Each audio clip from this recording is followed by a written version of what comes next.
To remain updated with the latest business news, click on the bell icon.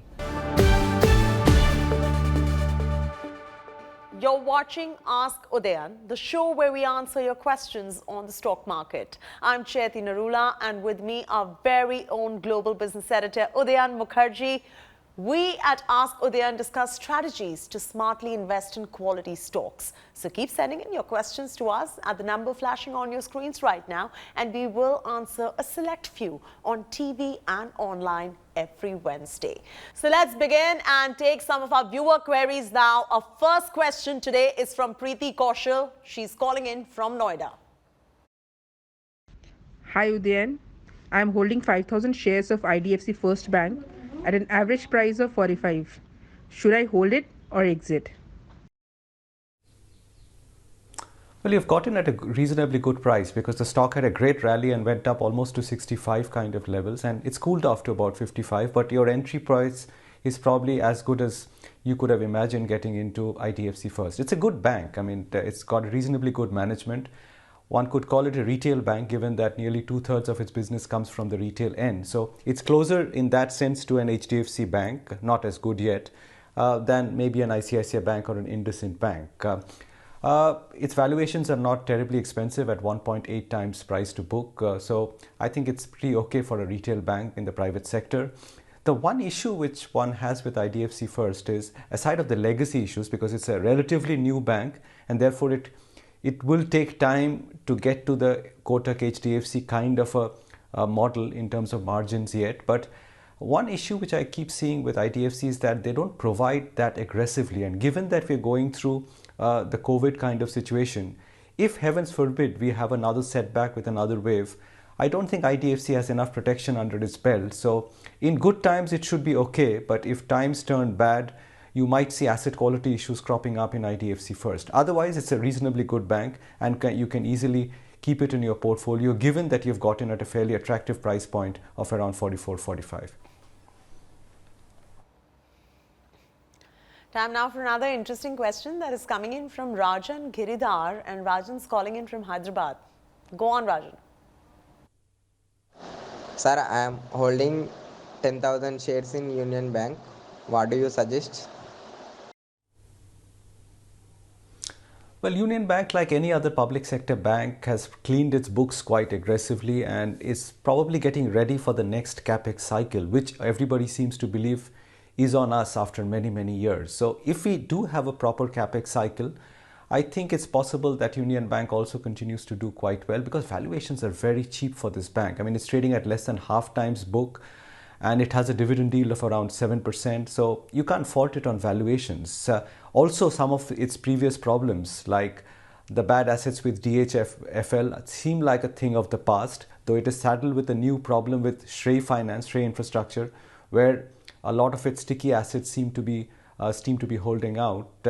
So Union Bank is okay. I mean, I think it will perform in line with most of the other public sector banks.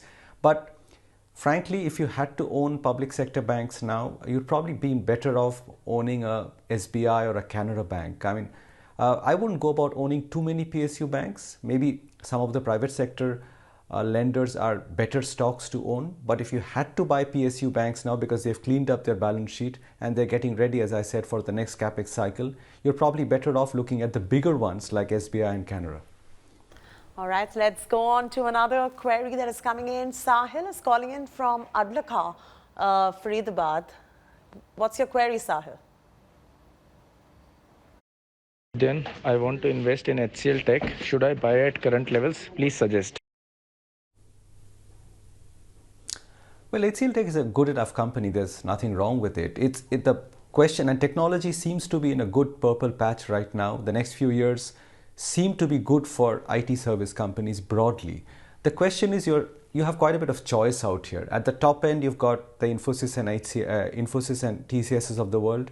And at the middle end, you've got companies which are doing very well like Mindtree, Coforge, and even Happiest Minds. So the question is one of choice in technology because you don't have one or two companies. You probably have a basket of 10 or 12 companies to choose from. But I would say that while HCL Tech is trading at a 25% discount to frontline peers like TCS and Infosys, because they trade at about 27p multiple, HCL Tech is at closer to 20p multiple. Given that its margin profile is also 4-5% lower, and on growth metrics too, it is coming in a bit lower than TCS and Infosys, you're probably better off if you want to buy blue chip quality in tech. Look at the top two names here, which is TCS and Infosys, and Wipro is having a good turnaround, so you could consider that too. And if you want bigger growth at a higher price, then you could go down the market capitalization ladder and look at companies like, as I mentioned, Mindtree, expensive but very good growth, Coforge, Happiest Minds, and even Emphasis. I think these companies are also doing quite well. I would recommend that you probably are better off looking at this basket than HCL Tech, which is probably stuck somewhere in between this range. I hope that question solves your query. Let's take another query now from Anurag Pandey, who's calling in from the financial capital, Mumbai. Hi Udayan, what is your view on L&T? Should I buy at current levels? L&T is one stock which has always been considered a blue chip, but for many years it did not generate any great returns because L&T is tied in a way to the capex cycle. And the last big capex cycle in India fizzled out in 2007. And for 10 years we didn't have a capex cycle. 2007 and to 2017, L&T was capped at about 1,000 rupees a share. It never crossed that meaningfully. So it traded in a range and did not create any wealth for a full decade, 2007 to 17. It's only after that that the stock has moved up to about 1800 kind of levels. And that's because there is a sign, as I said earlier, that India industrial capex is beginning to slowly come back. If we do have a capex cycle, which looks likely, then I think L&T will once again over the next 4 or 5 years create considerable wealth for shareholders after a long time. But that's just one part of L&T. The point is, of this 1800 rupees of share price, about half of it comes from the core industrial business, which L&T is known for.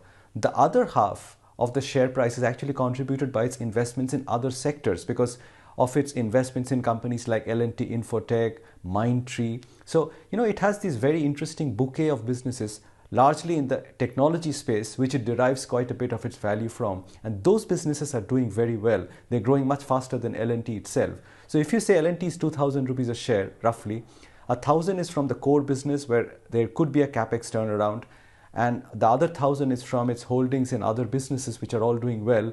I think that makes the case for owning L&T after many years and seeing if this capex cycle is actually about to turn around. This is not a recommendation to buy the stock, but I think the next 5 years may be better than what investors have got used to over the last decade from this blue chip name.